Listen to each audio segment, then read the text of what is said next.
My name is Ashley, and at 33 years old, during our family vacation, my 14-year-old daughter collapsed and was rushed to the hospital. My parents and my sister posted, finally having peace without the pathetic drama queen. I didn't shout, I took action. When they returned home, they found this on their kitchen table and started screaming. If you have ever felt betrayed by the people who should have been your biggest supporters, let me know where you are watching from. Sounds like the setup for a bad soap opera, right?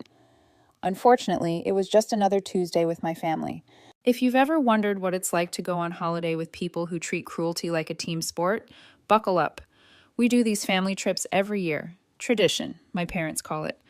Personally, I call it masochism. But my daughter was excited about this one. It was somewhere she'd been begging to go for ages. She was practically counting down the days. And even though I dreaded the circus, I gave in. That's the thing about being a single mom. Sometimes you put yourself in the lion's den just to give your kid a happy memory. So there we were, me, my daughter, my parents, my sister, her husband, and their 2 kids. Sounds wholesome, but wholesome ends at the brochure. Behind the smiles, it's every man for himself, with my parents acting like referees who've already picked their favorite team. Spoiler, it's never mine. Day 1, breakfast, and my daughter says her stomach hurts. Nothing dramatic, just a quiet, "Mom, my belly doesn't feel right." Before I can answer, my mother swoops in. "Oh, please don't start with the drama already. We just got here." My sister snorts. She's probably just trying to get out of walking. Lazy, like always. And the cousins, smelling blood, chime in like a Greek chorus. Drama queen, drama queen.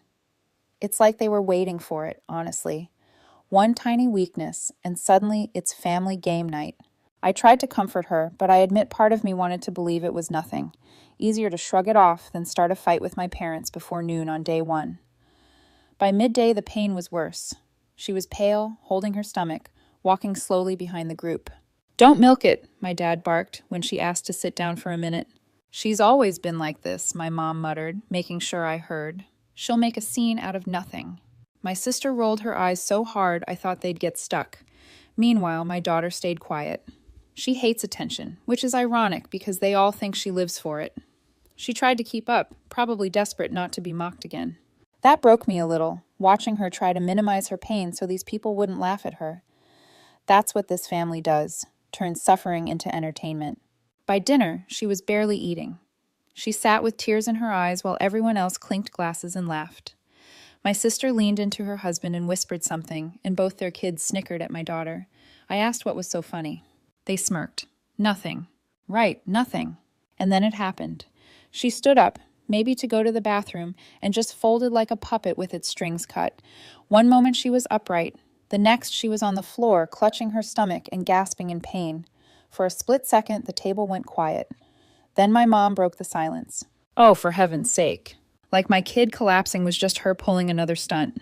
I lost it. I grabbed my daughter, yelled for help, and we got her rushed to the hospital. That night was a blur. White walls, harsh lights, doctors asking questions, nurses moving quickly. My daughter curled on the bed in agony, me sitting there trying not to cry.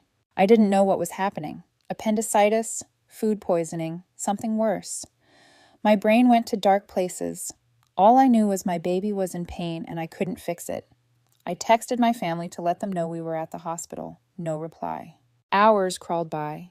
Test after test. Me pacing, holding her hand, telling her it would be okay, even though I didn't know that. At some point, desperate for distraction, I checked my phone. And that's when I saw it. A photo posted an hour earlier. My parents, my sister, and the cousins grinning by the pool, cocktails in hand. The caption, "Finally having peace without the pathetic drama queen." I froze.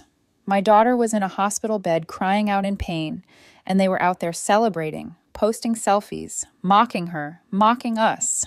I stared at that picture until my hands shook. I wanted to scream, to throw the phone across the room, to march back to that hotel and drag them all here to see what drama really looked like. But I didn't. Because in that moment, something inside me snapped. The years of being dismissed, of being told I was the disappointment, of watching them play favorites and belittle me, and now my daughter. It all came into focus. And I knew this was it, the line. They'd crossed it, and there was no going back. I sat there beside my daughter's hospital bed while the people who should have cared most were clinking glasses without us. And instead of shouting, I made a decision. They weren't going to get away with it. If you want to understand why my parents could sit by a pool and toast cocktails while my daughter was in a hospital bed, you have to rewind. I didn't just happen into a toxic family. I was raised in one like a lab experiment. From day one, it was obvious who the favorite was. My sister, 2 years older, perfect on paper, perfect in their eyes. The golden child who sparkled when she sneezed. And me? I was the control group, the disappointment. They never said those words out loud. You're the disappointment. But they didn't have to. It was in the way my mother's voice tightened every time I opened my mouth. The way my father sighed when I tried something and didn't excel. The way teachers would compare me to my sister and my parents would just nod like, yes, exactly. Why can't she be like that? Imagine growing up with a mirror that only shows you what you're not. That was my childhood. When I was little, I tried. God, did I try. I studied harder. I dressed neater. I even practiced smiling in the mirror because my sister's smile seemed to get her everything. I thought if I could just mimic it, maybe I'd get a fraction of what she got. Spoiler, I didn't. Instead, the more I tried, the more obvious it became that I wasn't her. And in my family, not her was the same as failure. It's funny, kids believe what you feed them. I grew up swallowing disappointment 3 meals a day until I thought it was part of my DNA. If my parents had handed me a certificate that said certified failure, I would have framed it. By the time I hit my teens, that sense of worthlessness had calcified. So when I fell for a boy who treated me like trash, of course I did. He wasn't good for me, but at least he noticed me. At least when he looked at me, I wasn't invisible.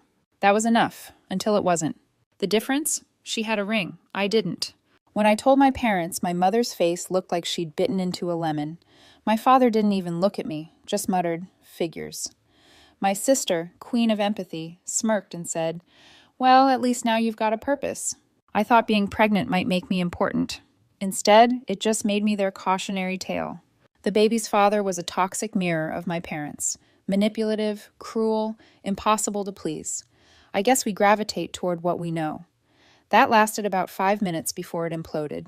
And when he was gone, I was relieved. Terrified, but relieved. And for the first time in my life, I felt something like pride. Not in myself, but in her, my daughter. She was tiny and helpless and needed me. And that meant I mattered, even if only to her. Of course, my parents weaponized that too. Single mother, shameful, she won't amount to anything. My sister looked at me like I was a walking reminder of what not to be. But here's the kicker. The house we lived in, it wasn't theirs. It was my grandmother's. My grandmother was the only person in that family who ever looked at me and saw me. Not the failed copy of my sister, not the disappointment, just me. She was older by then, fragile but sharp. I helped her around the house, took care of her, and she loved my baby with a fierceness I had never seen before. The way she'd cradle her, whisper to her, beam at her like she was sunlight itself. I used to watch them together and feel this ache in my chest, like, so this is what love is supposed to look like. Then my grandmother died and everything tilted. Everyone assumed the house would go to my mother. After all, she was the daughter. My father used to talk about our home like the deed already had their names on it. My sister started redecorating in her head before the will was even read. But my grandmother wasn't stupid. She saw them. She knew them. And maybe she knew that if she left the house to her daughter, I would never escape the cycle. So she did something my parents never forgave her for. She left the house to my baby. Not me, my baby. In trust, with me, as guardian until she came of age. When I first found out, I thought it had to be a mistake. Who leaves property to a toddler? But then I remembered the way my grandmother had looked at my daughter. Like she was worth protecting. Like she deserved better than the circus we lived in. And suddenly it made perfect sense. My parents, they lost their minds. My mother wailed about betrayal. My father said my grandmother had been confused at the end. My sister whispered about culture and tradition, how the house should naturally pass to the adult daughter, not a child. They stormed around like the victims while I sat there with a toddler on my lap and a piece of paper in my hands that said legally this house wasn't theirs. It was hers, my daughter's. But here's the thing. When you've spent your whole life being told you're worthless, you don't wake up the next morning suddenly full of power. I didn't kick them out. I didn't throw the deed in their faces. I did what I'd always done. I kept my head down. I told myself, it's just a formality. It's still their house. Don't rock the boat. So we stayed. My parents continued to treat it as theirs. They filled the rooms with their rules, their voices, their judgment.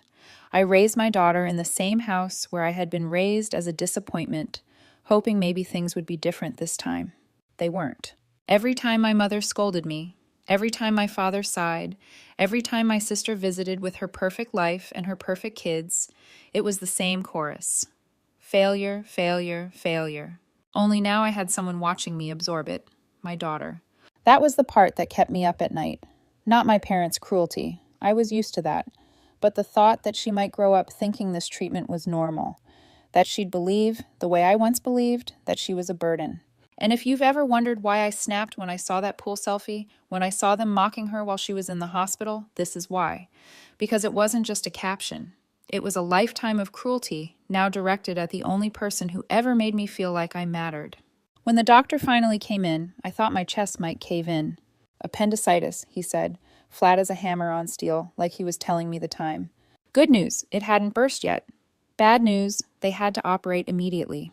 And the worst part, I was alone in that room, alone with my fear, alone with the silence from the people who should have been there.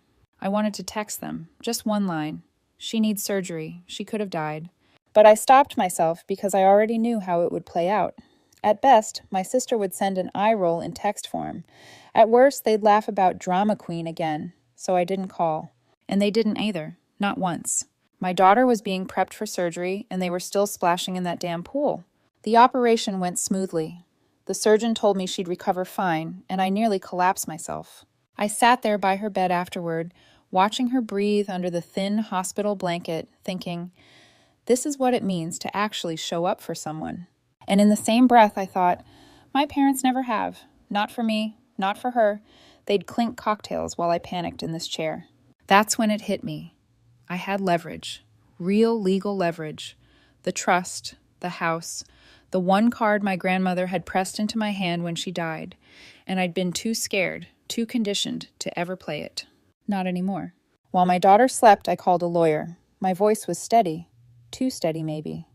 He took down the details, and by the time we left the hospital a few days later, the papers were ready. Formal notice, 30 days. I didn't sneak it into a drawer. I didn't send it through the post like a bill. No, I put it right on the kitchen table, dead center. Let it sit there like a live wire. And then I waited. The holiday stretched another week. Every day they posted more. Beaches, dinners, matching grins, family time. Every caption felt like it was aimed at me, at her. I stayed silent. For once, the silence was mine. And then the front door opened. Suitcases dragged across the floor. Laughter echoed. My parents walked in first, tan and smug, with my sister right behind them, her husband and kids trailing along. They froze when they saw me sitting at the table, the letter in front of me. The room went still. My mother reached for it first, scanned the lines, and went red. My father's jaw clenched like stone. My sister's face twisted like she'd swallowed something bitter. Then the screaming began. "This is our house," my mother shouted, waving the paper. "She was confused when she wrote that will," my father barked. "You know she was old. She didn't know what she was doing." "You can't be serious," my sister snapped, her voice climbing. "This is family. You don't kick family out." The cousins just stared, wide-eyed, like they'd stumbled into a play they didn't audition for. I didn't move. My friend sat beside me, sipping tea slowly, watching the circus unfold. My mother slammed the letter down again. "Ungrateful," she spat. "After everything we've done for you, after raising you, you owe us this." I looked at her, calm as ice.